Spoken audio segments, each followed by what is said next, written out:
പിന്നെ നമ്മളൊപ്പം ഇങ്ങനെ വട്ടത്തിലിരുന്ന് ഇങ്ങനെ അന്തം വിട്ടോരോന്ന് പറഞ്ഞുകൊണ്ടിരുന്നാൽ മതി. ഈ അൽ-ഇഹ്സാൻ എന്ന് റസൂലുള്ളാഹി സ്വല്ലല്ലാഹു അലൈഹി വസല്ലമ തങ്ങളോട് ജിബ്രീൽ ചോദിച്ച് മുത്ത് റസൂൽ മറുപടി പറയുന്ന ഈ ഒരു ഭാഗം വളരെ ചെറിയ മറുപടിയാണെങ്കിലും അതാണ് തസവുഫിന്റെ അടിസ്ഥാനം. അൻ തഅബ്ദു റബ്ബക കഅന്നക തറാഹു. അപ്പോൾ വലിയ തസവുഫിലൂടെ മൂത്ത് പോയി അള്ളാഹുവിൻ്റെ വിജ്ഞാനം നേടി അതനുസരിച്ച് ഇബാദത്ത് ചെയ്ത് ഉന്നതനാകുന്ന ആളാണ് വലിയ. തഫ്താസാനി ഇമാം എന്താ വലിയന്റെ ഡെഫിനിഷൻ പറയുന്നത്? അൽ വലിയു അൽ ആരിഫു ബില്ലാഹി വസിഫാത്തിഹി. അള്ളാഹുവിനെയും അവന്റെ സിഫാത്തിനെയും കൃത്യമായി പഠിച്ചറിഞ്ഞയാളാണ് വലിയ. ബിഹസ്ബി മാ യുംകിൻ, സാധ്യമാകുന്നത്ര. അള്ളാഹുവിനെ സമ്പൂർണ്ണമായി ഉൾക്കൊള്ളാൻ സൃഷ്ടിക്ക് കഴിയില്ല. ഹദീസിലും ഖുർആനിൽ നിന്നും വന്ന അള്ളാഹുവിൻ്റെ വിശേഷണങ്ങളും അള്ളാഹുവിൻ്റെ ദാത്തിനെ കുറിച്ചുള്ള പ്രയോഗങ്ങളും സാധ്യമാകുന്നത്ര പഠിച്ചു ഉന്നതനാവണം. മദ്രസ പോയിട്ടില്ലേ, 1ാം ക്ലാസ് 2ാം ക്ലാസ് മാത്രമാണ് പരിചയം. പിന്നീട് കുറെ എന്തൊക്കെയോ ജോലി ചെയ്ത് നടന്നു, ആനപ്പാപ്പാനായി, ബോംബെയിൽ പോയി കച്ചവടം നടത്തി. ഒന്നും ക്ലിക്കാകാതെ വന്നപ്പോൾ തോളിലൊരു ഷാൾ ഇട്ട് ഷെയ്ഖായി വന്നു. ഇതല്ല ഷെയ്ഖ്. അൽ ആരിഫു ബില്ലാഹി വസിഫാത്തിഹി ബിഹസ്ബി മാ യുംകിൻ, സാധ്യമാകുന്നത്ര. പിന്നെയോ അൽ മുവാദിബു അല താഅത്തി, ഇബാദത്തുകളിൽ പതിവായി നിലകൊള്ളുന്നവനാവണം, സുന്നത്തുകൾ വർദ്ധിപ്പിക്കുന്നവനാവണം. പൂർണ്ണമായ രീതിയിൽ നിസ്കാരങ്ങൾ നിർവഹിക്കും. ളുഹ എത്രയാണ്? 2 റക്അത്തിൽ അഡ്ജസ്റ്റ് ചെയ്യൂല, മുഴുവൻ നിസ്കരിക്കും. വിത്ർ 11 നിസ്കരിക്കാൻ അവസാനത്തെ 10 27ാം രാവിന് ഉസ്താദ് പറയാൻ കാത്തിരിക്കൂല. ഇടക്കിടക്ക് എങ്കിലും അവന്റെ നിസ്കാരത്തിൽ വിത്ർ 11ആയി മാറും. പിന്നെയോ അൽ മുജ്തനിബു അനിൽ മആസി, വളരെ പ്രധാനപ്പെട്ട ഒരു സംഗതി. അത് തെറ്റുകുറ്റങ്ങളിൽ നിന്ന് മാറി നിൽക്കണം. ഏറ്റവും കഠോരമായൊരു തെറ്റാണ് ഗീബത്ത്. ഷെയ്ഖ് മുരീദന്മാരെ കൂട്ടിയിരുത്തി ഗീബത്ത് പറഞ്ഞുകൊണ്ടിരിക്കുക, വലിയ പണ്ഡിതന്മാരുടേതടക്കം. അൽ മുജ്തനിബു അനിൽ മആസി, തെറ്റുകുറ്റങ്ങളിൽ നിന്ന് സമ്പൂർണമായി മാറി നിൽക്കലാണ് ഔലിയയുടെ മറ്റൊരു ലക്ഷണം. അപ്പൊ തന്നെ വിഷമിപ്പിച്ചാൽ പോലും അവരത് മൈൻഡ് ചെയ്യൂല. കാരണം അവർ സാലിക്കാണ്, റബ്ബിന്റെ മാർഗത്തിലേക്ക് പ്രവേശിച്ചവരാണ്. ഏറ്റവും പ്രധാനപ്പെട്ട തെറ്റുകുറ്റങ്ങളിലാണ് ഗീബത്ത് എണ്ണുന്നത് പരിശുദ്ധ ഇസ്ലാം. സൂറത്തു അൽ ഹുജറാത്തിന്റെ 12ാമത്തെ വചനത്തിൽ നിങ്ങൾ നിങ്ങളുടെ സഹോദരന്റെ മാംസം തിന്നാൻ ആഗ്രഹിക്കുമോ എന്ന കുറിച്ച് ഞാൻ ചോദിക്കുന്നത്.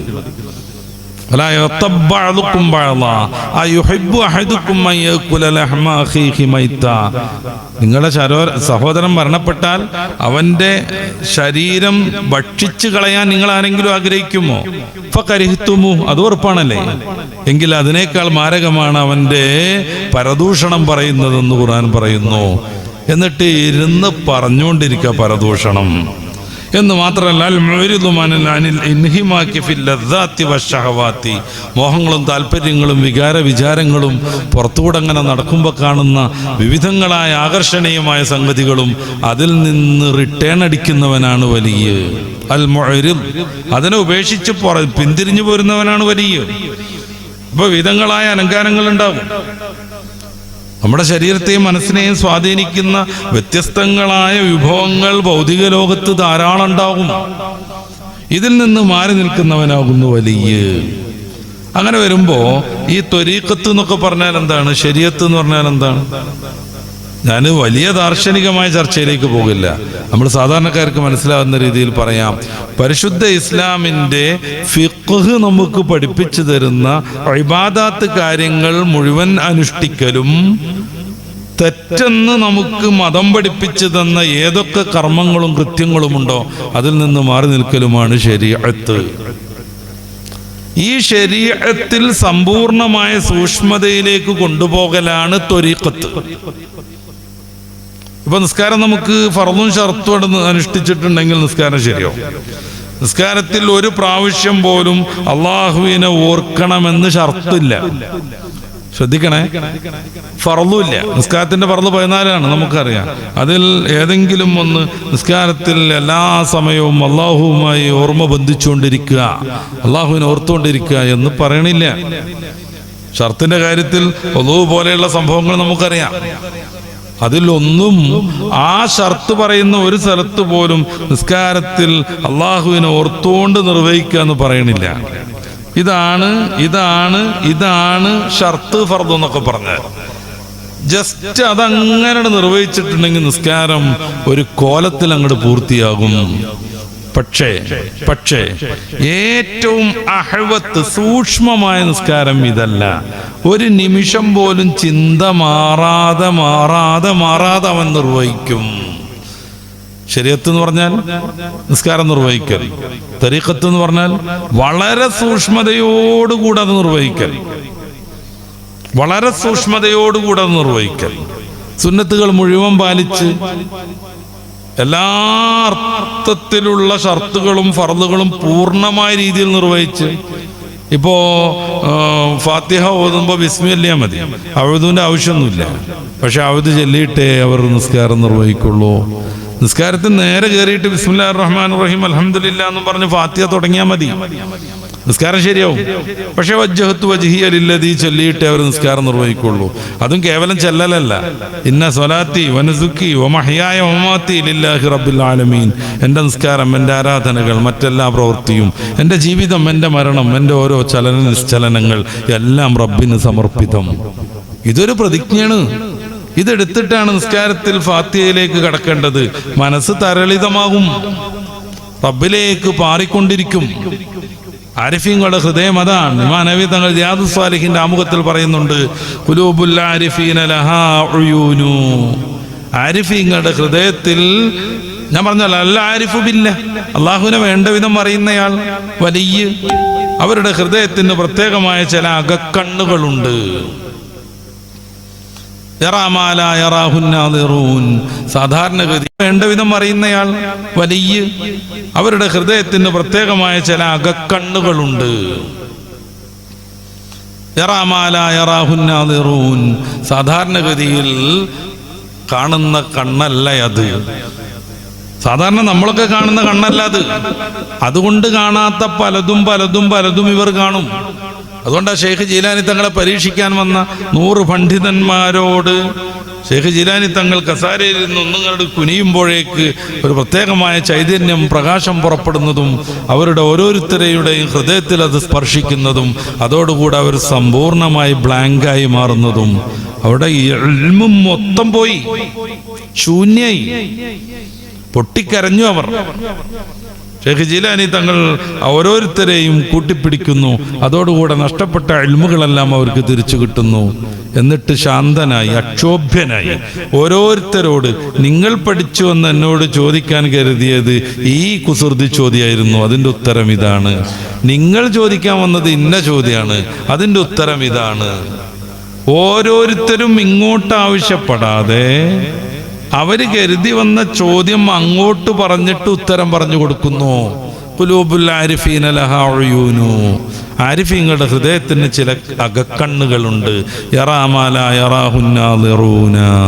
സാധാരണ കാഴ്ചക്കാർ കാണാത്തത് അവർ അതുകൊണ്ട് കാണും.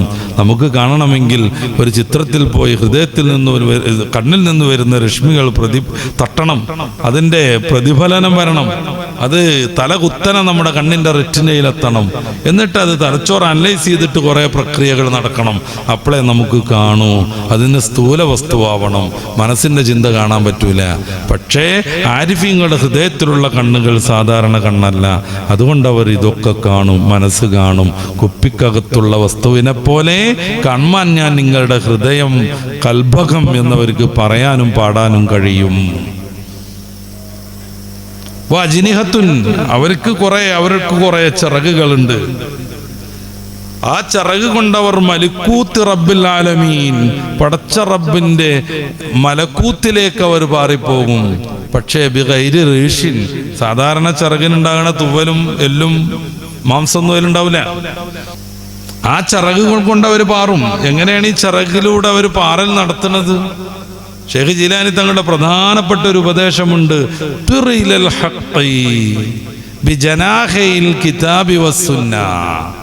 അവിടെയാണ് ആധുനിക കൾട്ടുകളും ഒറിജിനൽ പണ്ഡിതന്മാരും ഒറിജിനൽ ആരിഫീങ്ങളും ഔലിയാക്കളും വ്യത്യസ്തരാകുന്നത്. അള്ളാഹുവിലേക്ക് നീ പറക്കുക.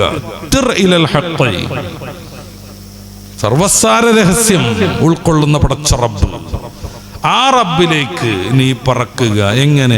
ബിജനാഹയിൽ കിതാബി വസുന്ന, സുന്നത്തിൻ്റെയും ഖുർആനിൻ്റെയും ചിറകുകൾ ഉപയോഗിച്ചിട്ട്. അപ്പൊ ഖുർആൻ പഠിച്ചു പഠിച്ചു പഠിച്ച് റബ്ബിലേക്ക് എത്തുക, സുന്നത്ത് പഠിച്ചു പഠിച്ചു പഠിച്ച് റബ്ബിലേക്ക് എത്തുക. അപ്പൊ ഈ ഭൗതികമായ പ്രമത്തതകളൊക്കെ മാറ്റിവെക്കേണ്ടി വരും. ഷെയ്ഖ് ജീലാനി തങ്ങൾ ദഅവത്ത് സജീവാക്കാൻ വേണ്ടി കച്ചവടം നടത്തുന്നുണ്ട്. അതിൽ വലിയ ശ്രേഷ്ഠനും ഉന്നതനുമാകുന്നുണ്ട്. സ്വന്തമായി കപ്പലുകൾ വാങ്ങുന്നുണ്ട്. കപ്പലുകൾ കൊണ്ട് ചരക്ക് അങ്ങോട്ടും ഇങ്ങോട്ടും കച്ചവടത്തിന് കൊണ്ടുപോകുന്നുണ്ട്. ആ സമ്പത്തൊക്കെയും ദഅവാ പ്രവർത്തനത്തിനും ദീനീ പ്രവർത്തനത്തിനും സാധ സംരക്ഷണത്തിനും ഉപയോഗപ്പെടുത്തുന്നുണ്ട്. അതും ദഅവത്തിൻ്റെ ഒരു മാർഗ്ഗമാണ്, അതും വിലായത്തിൻ്റെ ഒരു മാർഗ്ഗമാണ്. ഔലിയാക്കളുടെ കൈപുസ്തകം എന്ന രീതിയിൽ പരിചയപ്പെടുത്തപ്പെട്ട അദ്ഖിയയിൽ ലിവലികുല്ലി വാഹിദുഹും തരീഖും മിൻ തുറുഖ്, എല്ലാ വലിയമാർക്കും പ്രത്യേകമായ ചില രീതികളും സാധന മാർഗങ്ങളും ഉണ്ടെന്ന് പറയുന്നുണ്ട്. എന്നിട്ട് വിശദീകരിക്കണം എന്തൊക്കെയാണ്. ചില ആളുകൾ കാട്ടുപോകും, വിറക് വെട്ടിക്കൊണ്ടുവരും, അത് അങ്ങാടിയിൽ വിൽപ്പന നടത്തും, അതിൻ്റെ പണം പാവങ്ങൾക്ക് ദാനം ചെയ്യും. അതാ ചില ഔലിയാക്കളുടെ മാർഗം. വേറെ കുറേ ഔലിയാക്കൾ അവർ ഇൽമിലായിട്ട് ജീവിച്ചു. അവരുടെ തർബിയത്ത് വിജ്ഞാനത്തിൻ്റെ തർബിയത്തായിരുന്നു. അവർ തങ്ങളുടെ ശിഷ്യന്മാരെ വിജ്ഞാനത്തിൻ്റെ അത്യുന്നതയിലേക്ക് ഉയർത്തിക്കൊണ്ടുവന്നു. എത്രയെത്ര ഔലിയാക്കൾ. ഇമാം നവവി റളിയല്ലാഹു അൻഹു. ഇന്ന് നമ്മൾ കാണുന്ന ഔലിയാക്കളെ കളി കളിച്ചാൽ നമുക്ക് കാണുന്നുണ്ടോ? പക്ഷെ ഏറ്റവും വലിയ വലിയായിരുന്നു, ഏറ്റവും വലിയ വലിയായിരുന്നു. അവിടുത്തെ ശിഷ്യന്മാരെ ഏതൊക്കെ രീതിയിൽ സ്വാധീനിച്ചു മഹാനുഭാവൻ. നബി തങ്ങളുടെ പ്രധാന ശിഷ്യന്മാരിൽ എണ്ണപ്പെടുന്നയാളാ ഇബ്നുൽ അഖ്താർ റളിയല്ലാഹു അൻഹു. നിരവധിയായ ഗ്രന്ഥങ്ങൾ രചിച്ച മഹാപണ്ഡിതൻ. ഒരാൾ പറയണ്ട, എൻ്റെ മുർഷിദായിരുന്നു, എൻ്റെ ഷെയ്ഖായിരുന്നു, എൻ്റെ ഉസ്താദായിരുന്നു, അതിനപ്പുറം എൻ്റെ ഏറ്റവും അടുത്ത സുഹൃത്തായിരുന്നു. എങ്ങനെ നബി തങ്ങളെ കുറിച്ച് അങ്ങനെ ഇബ്നുൽ അഖ്താർ തങ്ങൾക്ക് പറയാൻ പറ്റുന്നത്? ഏറ്റവും നല്ല സുഹൃത്തുമായിരുന്നു. അപ്പൊ തൻ്റെ ശിഷ്യന്റെ ജീവിതത്തിന്റെ ഓരോ തന്തുവിലും ഇടപെടുന്നു, ഓരോ നിമിഷത്തെയും സ്വാധീനിക്കുന്നു. അങ്ങനെ വിജ്ഞാനത്തിന്റെ തർബിയത്തിലൂടെ ശിഷ്യരെ വളർത്തിക്കൊണ്ടുവന്നു കുറേ ഔലിയാക്കൾ. ഓക്കെ ഉസ്താദ് അങ്ങനെയാണ്, സദഖത്തുൽ ഉസ്താദ് അങ്ങനെയാണ്, ഖുത്ബി ഉസ്താദ് അങ്ങനെയാണ്. അവരൊന്നും ദുന്യാവൊന്നും ഓടിപ്പോയില്ല, കാട്ടിലേക്ക് വിറക് മേടിക്കാൻ പോയില്ല. അതല്ലെങ്കിൽ വേറെ ഏതെങ്കിലും മൂലക്കിരുന്നിട്ട് ദിക്റ് ചൊല്ലി അവർ സംസ്കൃതരാവാൻ ശ്രമിച്ചില്ല. അവരുടെ ദിക്റ് വിജ്ഞാനമായിരുന്നു, ദർസ് നടത്തലായിരുന്നു. നോക്കുമ്പോൾ ഓക്കസ്താദിൻ്റെ ഒക്കെ ഒരു മഹത്വം. ഇന്ന് കാണുന്ന എല്ലാ പണ്ഡിതന്മാരും ഒന്നുകിൽ ലോക്കസ്താദിന്റെ ശിഷ്യർ, അല്ലെങ്കിൽ ശിഷ്യരുടെ ശിഷ്യർ, ഒന്നുകൂടെ കടന്നാൽ ശിഷ്യരുടെ ശിഷ്യരുടെ ശിഷ്യർ. എത്ര ആളുകൾ ആ ഒരു തർബിയത്ത് കൊണ്ട് ഉന്നതി പ്രാപിച്ചു. വേറെ കുറെ ആളുകൾ ജനങ്ങൾക്കിടയിലൂടെ നടന്നു, അവർക്ക് സേവനം ചെയ്തു. മഹാനായ റിഫായി ഷെയ്ഖിന്റെ ചരിത്രത്തിലൊക്കെ സാമൂഹിക സേവനത്തിന് എന്ത് പ്രാധാന്യം കൊടുക്കുന്നത്. അള്ളാഹുവിന്റെ സൃഷ്ടികളെ മാനിച്ചു, ഓരോ സൃഷ്ടിയെയും. അങ്ങനെയാണ് ക്യാൻസർ പിടിച്ച് കഷ്ടപ്പെടുന്ന നായക്ക് 40 ദിവസം ട്രീറ്റ്മെന്റ് കൊടുക്കുന്നത്. നായ പിടിച്ചുകൊണ്ടുപോയിട്ട് പ്രത്യേകമായ ഒരു കൂട് നിർമ്മിച്ചിട്ട് അതിലിട്ട് 40 ദിവസം അതിന് നല്ല ചികിത്സ കൊടുത്തിട്ട് ഭക്ഷണം കൊടുത്തിട്ട് നല്ല കുട്ടപ്പൻ നായയാക്കിയിട്ട് പുറത്തു വിടുകയാണ്. ഇത് തർബിയത്തായിട്ട് കണ്ടു. എങ്ങനെ? അള്ളാഹു സൃഷ്ടിച്ച ഒരു ജീവിക്ക് ഇങ്ങനെ ഒരു മാരകാവസ്ഥ വരുമ്പോ അത് കണ്ടു നിൽക്കാൻ പറ്റൂല. അത് പടച്ച റബ്ബിനോടുള്ള വിരക്തിയാണെന്ന് അവർ തിരിച്ചറിഞ്ഞു. ലികുല്ലി വാഹിദിഹിം, ഓരോ വലിയനും പ്രത്യേകമായ ചില ത്വരീഖുകളുണ്ട്. ഇതെല്ലാം വിജ്ഞാനത്തിൽ അധിഷ്ഠിതമാവണം. ഇതെല്ലാം വിജ്ഞാനത്തിന്റെ മേലെ നിന്നാവണം. ഏറ്റവും കൂടുതൽ വിജ്ഞാനം നേടിയവരാവണം അവർ. അതുകൊണ്ടാണ് എന്താണ് ശരീഅത്ത് എന്ന് പറയുന്നിടത്തും ത്വരീഖത്ത് എന്ന് പറയുന്നിടത്തും ഹഖീഖത്ത് എന്ന ശരീഅത്തിൻ്റെയും ത്വരീഖത്തിൻ്റെയും ഏറ്റവും നല്ല ഫലത്തെക്കുറിച്ച് പറയുന്നിടത്തും ഏറ്റവും കൂടുതൽ ഇൽമിന് അതനുസരിച്ചുള്ള പ്രവർത്തനങ്ങൾക്ക് മഹാന്മാർ സ്ഥാനം കൊടുക്കുന്നത്. ഞാൻ നേരത്തെ പറഞ്ഞു അദ്ഖിയ എന്ന് പറയുന്ന ഈ ഔലിയാക്കളുടെ കൈപുസ്തകം, അതിൻ്റെ ആമുഖത്തിൽ അങ്ങനെ തന്നെ പറയുന്നുണ്ട്.